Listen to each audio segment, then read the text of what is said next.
You're welcome to the Optimized Podcast with Osayi Tres Omokaro. This is one of my ways of helping individuals and businesses to optimize so they can earn more and hire more. And together, we're able to reduce unemployment, crime, and criminality in our society. So sit back, relax, listen for that insight that truly transforms because your earning and your hiring matters to us. Hi, you're welcome to another episode of the Optimized Podcast with Osayi Tres Omokaro. Have you ever tried to wonder why it looks like all of your efforts at growing your finances seems not to be yielding the results that you desire in comparison with what you see other people achieving? Today, I want to talk about what I titled Decoding Your Money Genotype. Somebody will be wondering, what's money genotype? Just follow me. As we go ahead, you're going to understand how all of this connects. We often hear about the importance of knowing your HIV status, your blood group, and other critical health markers. But have you ever stopped to think about your financial status, or what I'll call your money genotypes? Yes, your money genotype. Understanding this set of habits and attitude that govern how you relate with money. It's like your financial DNA. And today we're going to decode it together. So grab your notepad, sit back, grab a cup of coffee, and let's get started. But before we jump right into it, some of you may be watching this on our YouTube podcast. If you're not yet subscribed to that YouTube channel, please click the subscription button. Some of us may be listening to this on our favorite podcast handle, like the Apple Podcast or the Spotify and all of that. Please connect with us, leave a comment, let us know how this is turning out for you. Now, let's dive deep into understanding our money genotype. Let's start with why understanding your status is important in life. Think about what the health professionals always advise you to know. They advise you to know your HIV status. They advise you to know your blood pressure. They advise you to understand your cholesterol level and so on. Why? Because knowing these markers empowers you to take control of your health. Similarly, knowing your financial status is crucial because your financial status is more than just the amount in your bank accounts. I understand that when we talk about financial status, what a lot of us will be thinking about is how much I have in my bank account. As powerful as that may sound, but it's way, way beyond that. It includes your savings habits, your debt profile. It also includes your investment portfolio and your overall financial health. Just the same way all of these other markers indicate your health status. Some of these things I just mentioned also underscores your financial health. So why is this important? Just like some hidden health issue can cause bigger problems down the line, but it is better to deal with them when you identify them on time. Imagine what happened to the Titanic ship with all of the investment poured into Titanic. In fact, it was a ship that was built never to sink. But what happened? The iceberg was not seen on time by the sailor. By the time they saw it, trying to navigate the ship from the iceberg punctured holes on the ship and water began to enter. The same way about your health status, if you identify some of these things on time, the chances of dealing with them is higher.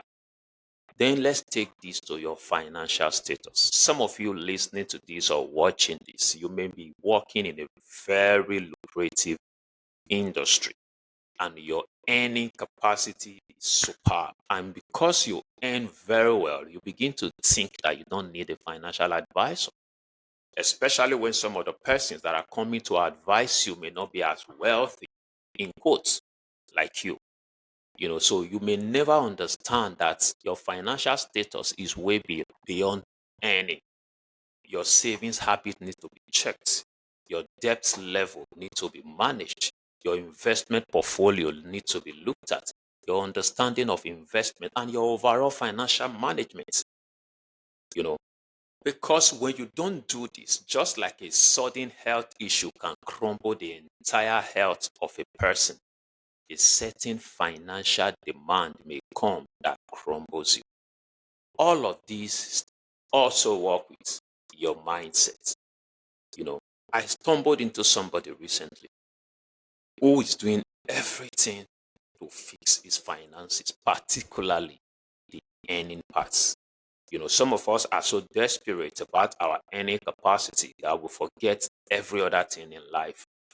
So this person was recounting some experiences of the past that points to poverty.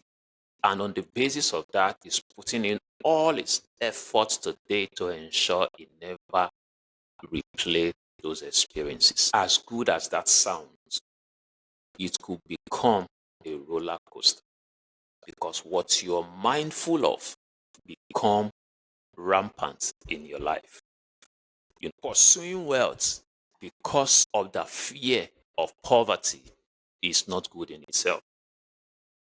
So let's dive into what is money genotype. Now you might be wondering, what exactly is money genotype? Your money genotype is the unique set of belief, habits, and attitude you have developed around money, shaped actually by your upbringing, your experiences, your cultural background, and even your personality. I'll list these 4 money genotype. Some people are spenders. They see money as a tool for instant gratification. Others are savers who prioritize their security and putting aside every penny for a rainy day that sometimes never comes. Then we have others who are investors who see money as a means of growing wealth and are willing to take calculated risk. Then, of course, we have the avoiders. You say, where do you think I should be? Just keep listening. Then we have the avoider, those who shy away from dealing with their finances altogether. They don't just want to talk about money. Every time the issue of money is raised, they think either you are too greedy, they think, it's a personality type. If you are such, you want to deal with it, because having that conversation, in one of our previous episodes, we talk about creating that environment that promotes wealth. So there is need for you to constantly have conversations around your finances. Each of these genotype comes with their strengths and weaknesses. The key is understanding which one you are and how it influences your finances. Then you are beginning to instantly work for it or against it. So why is your genotype very important? How does your genotype control you? First, it shapes your decisions. If you are a spender, you might prioritize lifestyle over savings, leaving you vulnerable in emergencies. Because you think that, oh, why are we working? You hear this even in the street. Sometimes you say, why are we working? Is it not to have money to spend? Now the money is here. What are we doing? Let's go. If you are such a person, every money that comes to you, the first thing you're thinking about is how to spend, how to elevate your lifestyle. As good as that is, it needs to also be managed. But if you are a saver, you might miss opportunities to invest and grow wealth because you are too risk averse. So being a spender, being a saver, like I said, every of these genotypes, they have their strengths and their weaknesses. So the second thing is that your money genotype controls your relationships. Sometimes you bump into partners who are good friends, but they are arguing and fighting over money. And you're wondering, you guys love yourself. If you are the spender, you say, wow, you have money. The goal is to spend it on yourself. What is causing this argument? That's because their money genotype is clashing. For a spender, he might think that the saver is stingy. And for that person who is a saver, is thinking that the spender is reckless. That's why for me, I recommend that these conversations these tests be carried out just the way you do your HIV test before you get married, the way you get to know your health status before you get married. I think there's need for couples, for couples to sit down and have this conversation. If you have been married for years and all of a sudden you're getting to listen to watch this, sit down, have your conversation, because the key to correcting any anomaly is first identifying them. So third, it affects your career choices. Your money genotype can influence the kind of job you take or how you negotiate your salary. A risk-averse saver might shy away from entrepreneurial venture, while an investor type might thrive in high risk, high reward careers. Some people default to employment even though they have the entrepreneurial disposition because they are just averse to risk. They rather want to save than to take the risk. Yes, I am one of those that says that whichever you choose to take, just understand that you are not less than the other. But I say this, you may not have to be an entrepreneur, but you must be entrepreneurial in your disposition. What does it mean to be entrepreneurial in your disposition? It simply means an entrepreneur is someone that sees opportunity in challenges. Then finally, it can lead to blind spots. So if you have not identified your money genotype, you might unknowingly sabotage your financial goals. For instance, avoiders may delay budgeting, leading to unimaginable debt profile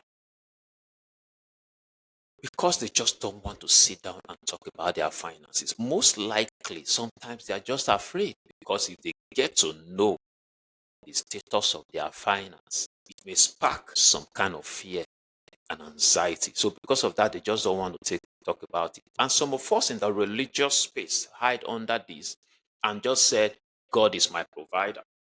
God will take care of me. Yes, the same God that's going to take care of you encourages that we have a plan. God is not against you planning.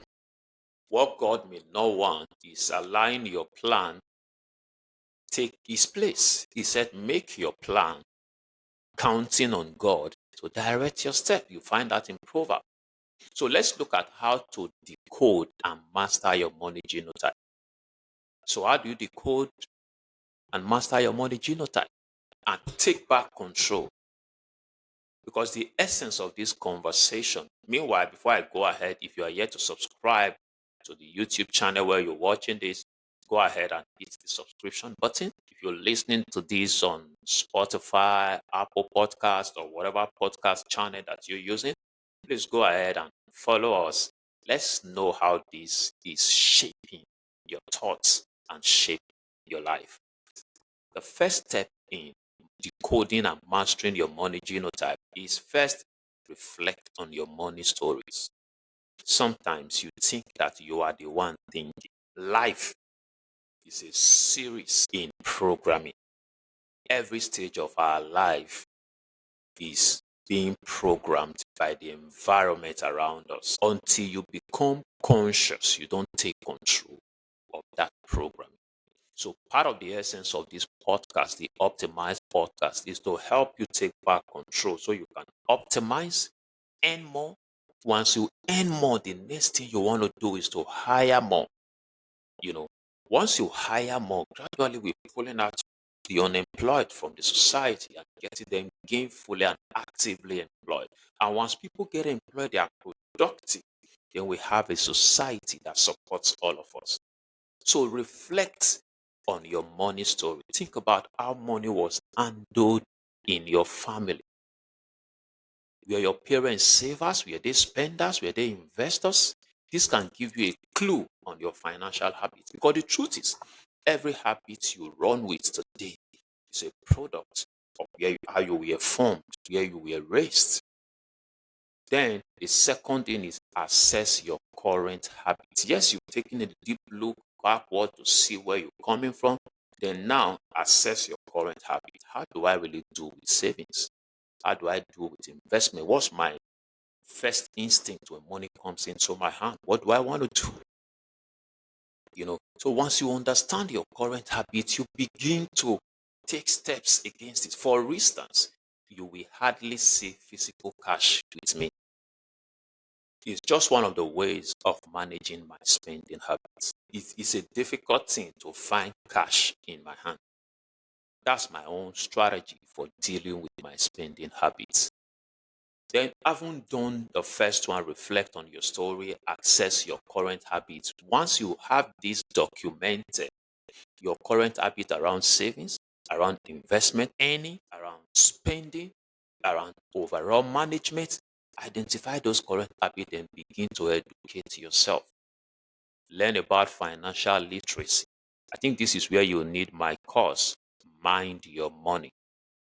Check through the show notes to find out how you can get that course. It's a video course that teaches about how your mind controls your finances. It's a detailed video course that will transform how you relate with the 5 core responses that we all give to finances: earning, spending, saving, investing, and overall management. The course is detailed enough to help you. So you begin to educate yourself. That's where financial literacy comes up. For example, if you are a spender, setting up automated savings can help you build financial security without feeling deprived. Some of these things were dealt with in that course, and I recommend it for you. I also recommend my book for you, Money Devotion. You have it both in hard copy and soft copy. On the show notes, you also be able to know how you can get that book. The book help you engage daily with your finances. It's a 5-10 minutes engagement. It's written in a devotional manner that allows you to engage with your finances once every day for 31 days. And after which you repeat it the next month. Then, having begun the journey of financial education for yourself, then balance your weaknesses. Every genotype has its own downtime. You may say, I'm an investor, because investment has a way of generating more money. It looks like you are the best among the 4. But the truth is, if you're an investor, you need to also know when to prioritize spending on yourself, on your family. You also know how to prioritize saving, because an investor may also have the backside of wanting to practically invest everything, because there is always that opportunity cost. If I don't do this now, I save the money. Meanwhile, if I put it there, I get more. You have to be able to balance all of this. That's where balancing your weaknesses comes in. So, but the big major issue around all of this is understanding the big picture, why financial health matters. At the end of the day, understanding your money genotype is much more than building wealth. It's about achieving financial peace, creating opportunities for yourself and your family, and contributing to your community. Remember, just like knowing your HIV status or blood pressure help you stay healthy, decoding your money genotype help you build a financially stable and fulfilling life. I want to thank you for tuning in to this episode of the Optimized Podcast with Osayi Tres Omokaro. I hope you found this conversation about your money genotype enlightening and practical enough. Remember, knowing yourself is the first step to transforming your financial future. If you enjoyed this episode, don't forget to subscribe to our YouTube channel or share with your network, and leave a review for us. Let's continue the conversation. Connect with me on social media, my social media platforms. How you can connect with me, they are all on the show notes. And let me know what's your money genotype. Until next time, this is Osayi Tres Omokaro reminding you to know your status, decode your financial DNA, and take charge of your financial health. Stay inspired, stay employed, stay engaged, stay financially planned, stay financially smart, and shalom.